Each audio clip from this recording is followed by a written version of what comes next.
Om Shanti. Good morning. आज प्यारे बाबा हम बच्चों को कह रहे हैं, मीठे बच्चे, इस ज्ञान में गंभीरता का गुण धारण करना बहुत ज़रूरी है। कभी भी अपना अभिमान नहीं आना चाहिए। माताओं का रिगार्ड रखो। बाबा का प्रश्न है, सभी बच्चों के प्रति बाप की आस क्या है? वह आश पूरी कब कर सकेंगे?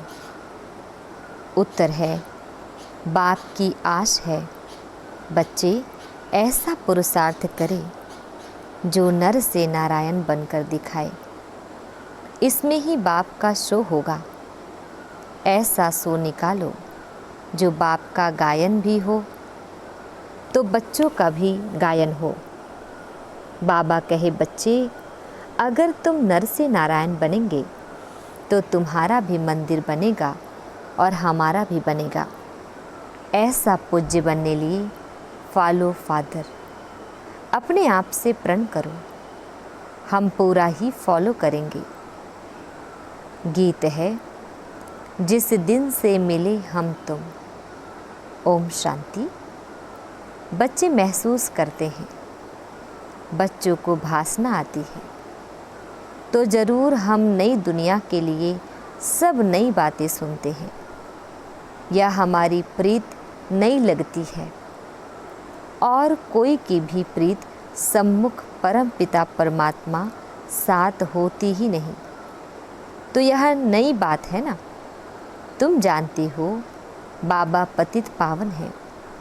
पुरानी दुनिया को पतित, नई दुनिया को पावन कहेंगे तो तुम्हारी प्रीत नई दुनिया से लगेगी। तुम यह जानते हो हमारी प्रीत अब नई दुनिया स्वर्ग से है। उसको शिवालय कहा जाता है, इनको वैश्यालय कहा जाता है। बरोबर यहाँ विकारी मनुष्य है। सतयुग में निर्विकारी है तो शिवालय कहेंगे ना। शिव बाबा ही ऐसी निर्विकारी दुनिया स्थापन करते हैं। और जानते हो बरोबर इस पुरानी दुनिया में देवताओं के चित्र हैं। जो देवताएं नई दुनिया में रहने वाले हैं। भारतवासी तो सब भूल गए, वह तो हिंदुस्तान कह देते हैं। हिंदुस्तान हमारा प्यारा है। हाँ, ज़रूर प्यारा था, परंतु वास्तव में हिंदुस्तान नाम है नहीं, भारत खंड कहा जाता है। तो बच्चे जानते हैं बरोबर यह नई बातें लगती है। ऐसी बातें कब नहीं सुनी।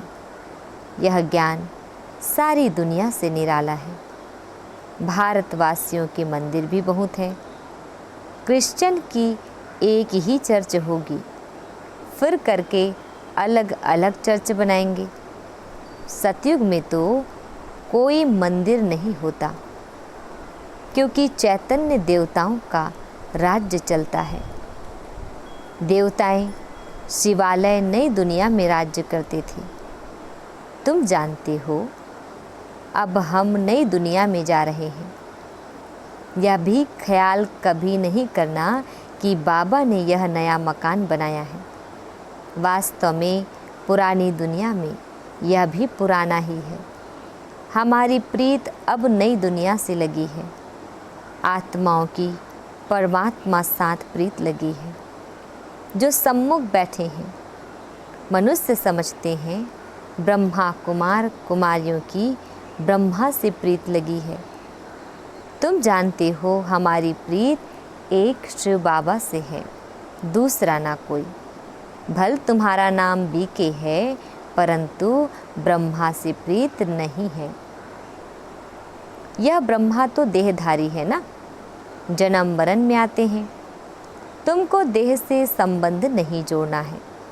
वह गुरु लोग तो अपना नाम रख देते हैं सच्चिदानंद, परंतु सत्य चित्त आनंद स्वरूप तो एक परमात्मा को ही कहा जाता है। आत्मा सत्य चित्त आनंद रूप, शांत रूप, ज्ञान रूप थी। अब तुम फिर से इस संगम पर बनते हो। जैसे बाप की महिमा है ज्ञान का सागर, शांति का सागर, प्रेम का सागर, गुणों का सागर, आनंद का सागर, तुम भी सत्य चित्त आनंद रूप हो। बीज और झाड़ को याद करने से सारा ज्ञान आ जाता है। बरोबर 5 युग है। अभी है संगम युग। इस संगम युग को दुनिया नहीं जानती, करके मालूम भी हो, परंतु डिटेल में नहीं जानती कि सतयुग में कौन राज्य करते थे, कैसे राज्य लिया। तुम अब राज्य ले रहे हो। पुनर्जन्म लेते चक्र में तो जरूर आना पड़े। सदैव स्वर्ग में कोई रह न सके। स्वर्ग और नरक की पहचान अभी मिली है। अभी कलयुग है, फिर सतयुग जरूर होगा। तो जरूर संगम पर ही परम पिता परमात्मा आया होगा। उनकी महिमा ही अलग है। ऐसे थोड़े ही कि एक की महिमा दूसरे कोई की हो सकती। हर एक का कर्तव्य अपना, संस्कार अपने, एक न मिले दूसरे से। हर एक आत्मा में अपना अपना पार्ट है। तुम बच्चों को समझाया गया है आत्मा 84 जन्म लेती है। तुम नई बातें सुनते हो। भगवान वाच, मैं राजयोग सिखाए तुमको राजाओं का राजा, अर्थात नर से नारायण, नारी से लक्ष्मी बनाता हूँ। बाबा पूछते भी हैं तुम सूर्यवंशी नारायण बनेंगे या चंद्रवंशी राम बनेंगे। कहते हैं बाबा एम ऑब्जेक्ट तो सूर्यवंशी बनने की है। नंबरवार तो होते हैं ना। बैरिस्टर कोई बहुत अच्छा, कोई हल्का होता है। कोई सर्जन तो लाखों रुपया कमाते, कोई बहुत थोड़ा कमाते। पढ़ाई पर मदार रहता है। तुम्हारे में भी कोई तो बहुत कमाई वाले बनेंगे, तख्त पर बैठेंगे। यह बड़ा बेहद का ईश्वरीय कॉलेज है। उन कॉलेजों में हद होती है। इतने पास होंगे। यह है बेहद का कॉलेज। तो तुम नई बातें सुनते हो। अभी तुम समझ रहे हो। तुम अबलाओं को बल देने वाला वह परम पिता परमात्मा ही है। जानते हो परमात्मा बाप से हमको कितना बल मिलता है। हम वॉरियर्स माना सेना है, युद्ध के मैदान में खड़े हैं। नई बातें हैं ना। गीता में पांडवों और कौरवों की लड़ाई दिखाई है, परंतु लड़ाई की तो बात है नहीं। हर एक बात नई है। श्री कृष्ण तो नई दुनिया का अल्फ है। अल्फ से लेकर सब नई बातें हैं। नई दुनिया का अल्फ है। लक्ष्मी नारायण, फिर उनके पीछे उनके बच्चे। तो लक्ष्मी नारायण है सतयुगी मनुष्य सृष्टि के अल्फ। यहाँ मनुष्य सृष्टि का रचयिता अल्फ ब्रह्मा है। पहले पहले है परम पिता परमात्मा अल्फ, पीछे ब्रह्मा को अल्फ बनाते हैं, फिर लक्ष्मी नारायण को अल्फ बनाते हैं। यहाँ तुम ब्राह्मण कुल के हो। ब्राह्मण कुल का बड़ा ब्रह्मा ही गाया जाता है। ब्राह्मण तो भल वह भी है, परंतु ब्रह्मा कुमार या नाम कभी नहीं सुना है। गीता में भी यह नाम नहीं है। तो नई बात है ना। भारत को हिंदुस्तान कहने कारण हिंदू धर्म कह देते हैं। अपने प्राचीन धर्म की पहचान नहीं है, जैसे कि देवता धर्म है ही नहीं। अपने धर्म को ना जानने कारण कहते हैं सब धर्म एक ही है। भल सब धर्म यहाँ रह सकते हैं। जिसको चाहे सो रहे फ्री है।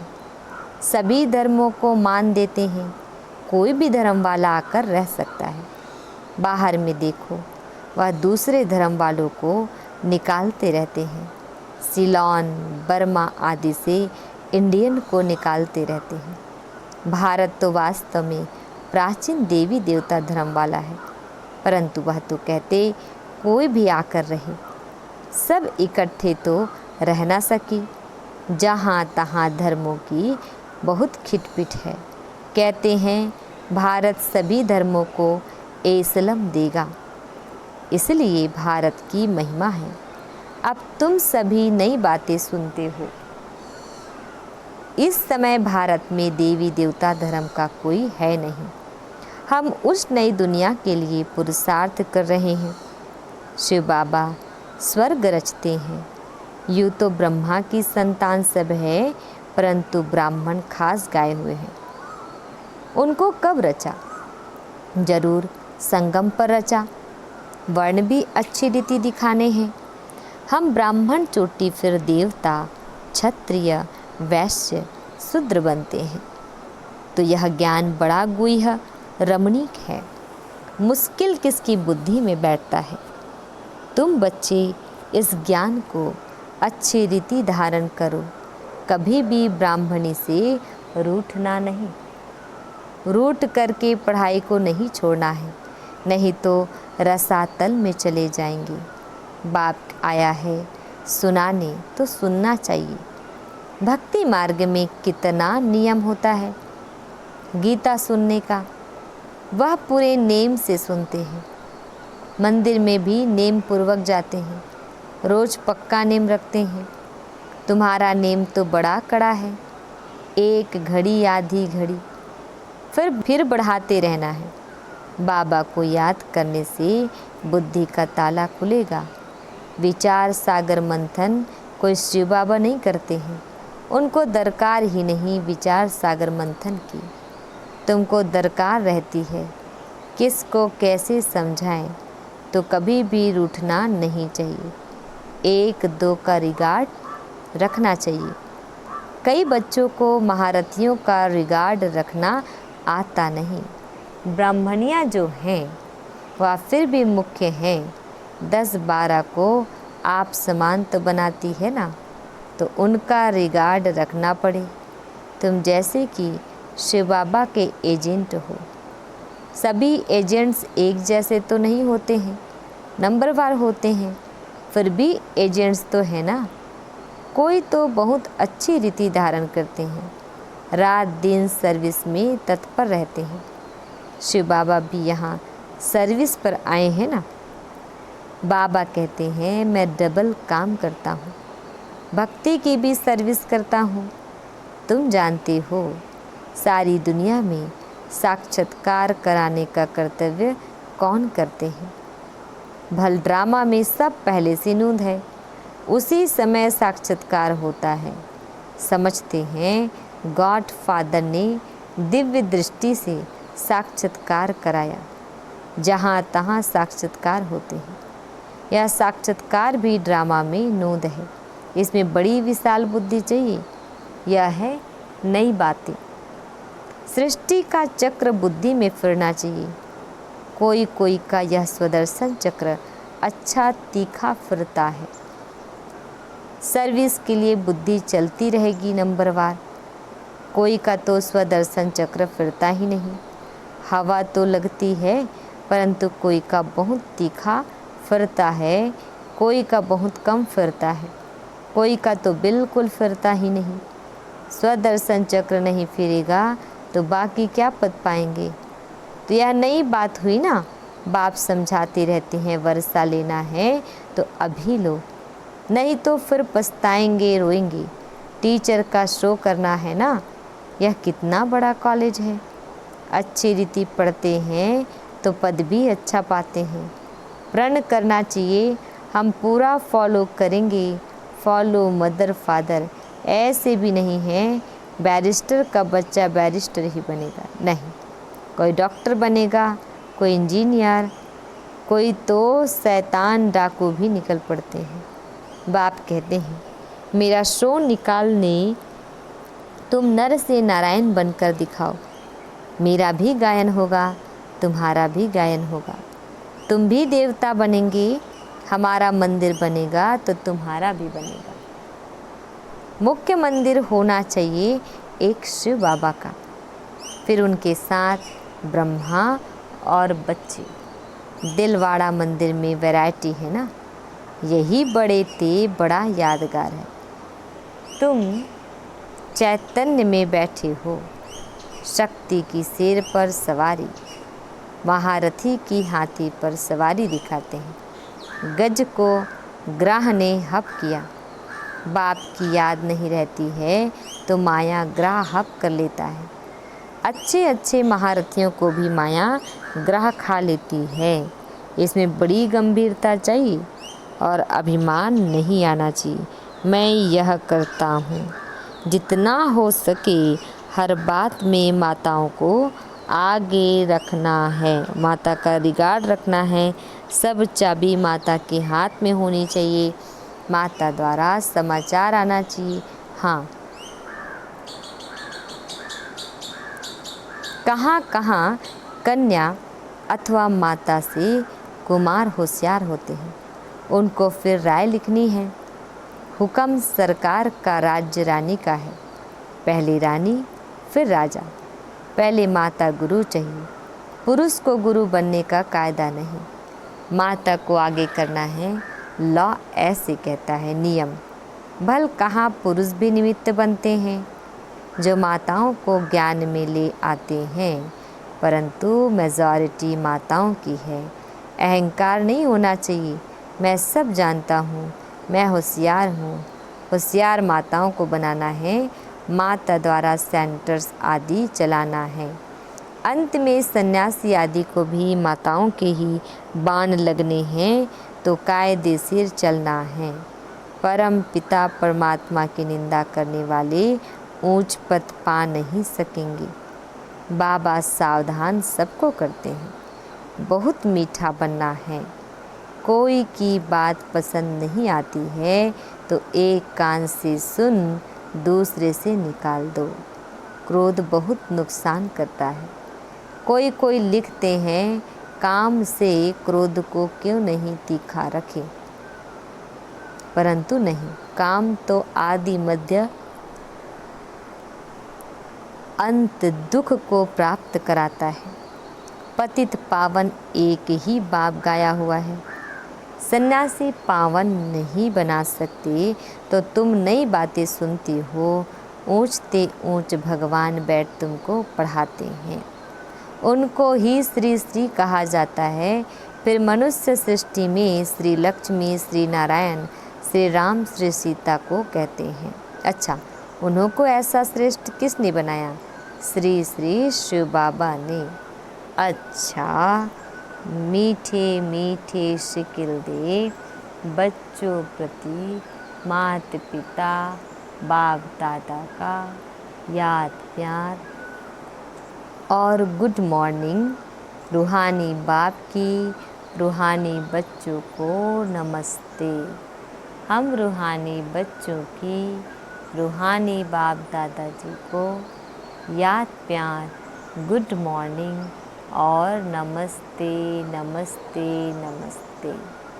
शुक्रिया बाबा, शुक्रिया। धारणा के लिए मुख्य सार है, फर्स्ट पॉइंट, आपस में एक मत होकर रहना है, एक दो को रिगार्ड देना है, रूठ कर कभी भी पढ़ाई नहीं छोड़नी है। सेकंड पॉइंट है, क्रोध बहुत नुकसानकारक है, इसलिए जो बात पसंद नहीं आती है उसे एक कान से सुन, दूसरे से निकाल देना है। क्रोध नहीं करना है, बहुत बहुत मीठा बनना है। बाबा हम बच्चों को वरदान से नवाज रहे हैं, बुद्धि द्वारा शुद्ध संकल्पों का भोजन स्वीकार करने वाले सदा स्वच्छ होली हंस भव। डिटेल है, होली हंस कभी भी बुद्धि द्वारा सिवाय ज्ञान के मोती के और कुछ भी स्वीकार नहीं कर सकते। ब्राह्मण आत्माएं जो उच्च चोटी है वह कभी भी नीचे की बातें स्वीकार नहीं करती। होली हंस अर्थात सदा स्वच्छ, सदा पवित्र, पवित्रता ही स्वच्छता है। होली हंस संकल्प भी अशुद्ध नहीं कर सकते। सदा शुद्ध संकल्पों का भोजन खाने वाले होली हंस सदा तंदुरुस्त रहते हैं, उन पर किसी का प्रभाव पड़ नहीं सकता। स्लोगन है, अपनी मनसा द्वारा शांति कुंड को प्रत्यक्ष करने वाली शांति प्रिय आत्मा बनो। ओम शांति।